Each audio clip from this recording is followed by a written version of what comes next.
Hello crazy family, welcome to AS crazy foods. ఈరోజు మన special ఎంతో టేస్టీగా ఉండే చిక్కుడుగాయ టమాటా కర్రీ అండి. చిక్కుడుగాయ టమాటా కర్రీలో వాటర్ వేయకుండా నేను చెప్పినట్టు ఇలా ట్రై చేయండి. అసలు చిక్కుడుగాయ కర్రీ అంటేనే ఇష్టం లేని వాళ్ళు కూడా చాలా ఇష్టంగా తింటారండి, అంత బాగుంటుంది.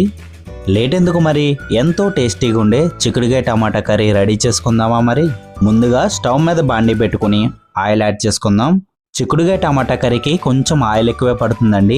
యాడ్ చేసుకున్న ఆయిల్ వేడైన తర్వాత ఆవాలు, జీలకర్ర, పచ్చిపప్పు, సాయం మినపప్పు వేసుకుని లైట్గా మనం ఫ్రై చేసుకున్న తర్వాత కొంచెం కరివేపాకు వేసుకుని కరివేపాకు చిట్పట్లాడిన తర్వాత ముందుగా కట్ చేసి పక్కన పెట్టుకున్న 1 కప్పు ఆనియన్స్ యాడ్ చేసుకుందాం.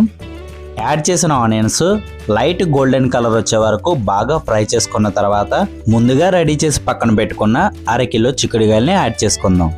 యాడ్ చేసిన చిక్కుడుగాయల్ని ఆయిల్లో అటు ఇటు కలుపుకుంటూ లైట్గా మనం ఫ్రై చేసుకుందాం. చిక్కుడుగాయలు మరీ లేతవి కాకుండా అలానే ముదిరివి కాకుండా మీడియంగా ఉన్నాయి తీసుకుంటే టేస్ట్ చాలా బాగుంటుందండి. లైట్గా ఫ్రై చేసుకున్న తర్వాత మూత పెట్టుకుని 2 నుంచి 3 నిమిషాల పాటు లో ఫ్లేమ్లో కుక్ చేసుకుందాం. ఇప్పుడు మూత తీసి చిక్కుడుగాయల్ని లైట్గా మనం ఫ్రై చేసుకుందాం. కొంతమందికి చిక్కుడుగాయలో పచ్చి స్మెల్ నచ్చదండి. అలాంటి వాళ్ళు మాత్రం చిక్కుడుగాయల్ని ఆయిల్లో బాగా ఫ్రై చేసుకుంటే చిక్కుడుగాయ పచ్చి స్మెల్ రాకుండా ఉంటుంది. చిక్కుడుగాయ కూర తను బాగా చేయడం వల్ల నాకు ఇష్టమో లేక నాకు ఇష్టమని తను బాగా చేస్తుందో తెలియదు, కానీ కర్రీ మాత్రం చాలా బాగుంటుంది. ఈ విధంగా చిక్కుడుగాయలు ఫ్రై చేసుకున్న తర్వాత ముందుగా కట్ చేసి పక్కన పెట్టుకున్న 1/2 కిలో టమాటాలు యాడ్ చేసుకుని మీ రుచికి తగినంత సాల్ట్ అలానే చిటికెడు పసుపు కూడా యాడ్ చేసుకుందాం.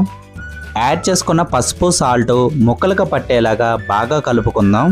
చిక్కుడుగాయల్లో వాటర్ యాడ్ చేయాల్సిన అవసరం లేదండి, ఎందుకంటే మనం టమాటాలు యాడ్ చేసుకున్నాం కాబట్టి టమాటాలో వచ్చే వాటర్ సరిపోతాయి, అందుకని వాటర్ యాడ్ చేయాల్సిన అవసరం లేదు. చిక్కుడుగాయలను బాగా కలుపుకుంటూ లైట్గా ఫ్రై చేసుకున్న తర్వాత ఇప్పుడు మనం మూత పెట్టుకుని 4 నుంచి 5 నిమిషాల పాటు లో ఫ్లేమ్లో కుక్ చేసుకుందాం. ఈ విధంగా మధ్య మధ్యలో ఒకసారి చిక్కుడుగాయలని బాగా కలుపుకోండి.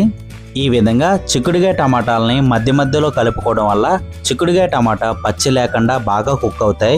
ఇలా చిక్కుడుగాయ టమాటాలని బాగా కలుపుకున్న తర్వాత మరొకసారి మూత పెట్టుకుని 4 నిమిషాల పాటు లో ఫ్లేమ్లో కుక్ చేసుకుందాం.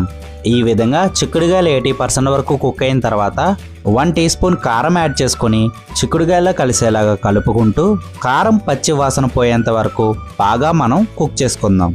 ఈ విధంగా కుక్ చేసే టైంలోనే ఉప్పు కారం సరిపోయేలేదో చూసుకుని మరొకసారి మూత పెట్టుకుని 2 నుంచి 3 నిమిషాల పాటు మంట సిమ్లో పెట్టుకుని కుక్ చేసుకుందాం.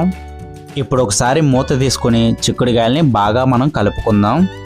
ఈ విధంగా కలుపుకుంటూ చిక్కుడుగాయ టమాటాలని బాగా కుక్ చేసుకోండి. కుక్ చేయమన్నానని చిక్కుడుగాయల్ని మరీ చిదురైపోయే వరకు కుక్ చేయవద్దండి. వీడియోలో చూపించిన విధంగా కుక్ చేసుకుంటే సరిపోతుంది. మీకు కావాలనుకుంటే చివరగా కొంచెం గరం మసాలా, కొత్తిమీర కూడా యాడ్ చేసుకోవచ్చు. ఈ విధంగా మీకు కావాల్సిన కన్సిస్టెన్సీలోకి వచ్చేలాగా కుక్ చేసుకుంటే ఎంతో టేస్టీగా ఉండే చిక్కుడుగాయ టమాటా కర్రీ రెడీ అయిపోయింది. ఏ మాట కామాటే అండి, ఈ చిక్కుడుగాయ కర్రీ మా ఆవిడ చాలా బాగా చేసింది. కర్రీ మొత్తం నేనే ఖాళీ చేశాను, అంత బాగుందండి. లేట్ ఎందుకు మరి, మీరు కూడా ఒకసారి ట్రై చేయండి. మీకు ఎలా కుదిరిందో కామెంట్లో తప్పకుండా తెలియచేయండి. వీడియో కానీ మీకు నచ్చితే మీ ఫ్రెండ్స్ అండ్ ఫ్యామిలీ మెంబర్స్కి తప్పకుండా షేర్ చేయండి. ఇలాంటి మరిన్ని ఫుడ్ వీడియోల కోసం మన ఈ చిన్న క్రేజీ ఫ్యామిలీని లైక్ చేయండి, సబ్స్క్రైబ్ చేసుకోండి. Thank you for the watching. యూట్యూబ్లో వచ్చే మన క్రేజీ ఫుడ్ వీడియోస్ని మిస్ కాకుండా చూడాలంటే యూట్యూబ్లో బెల్ ఐకాన్ ఆన్ చేసి పెట్టుకోండి. మన వీడియోస్ని రెగ్యులర్గా మిస్ కాకుండా వాచ్ చేయొచ్చు. మరొక స్పెషల్ వీడియోతో మళ్ళీ కలుద్దాం. Bye crazy foodies.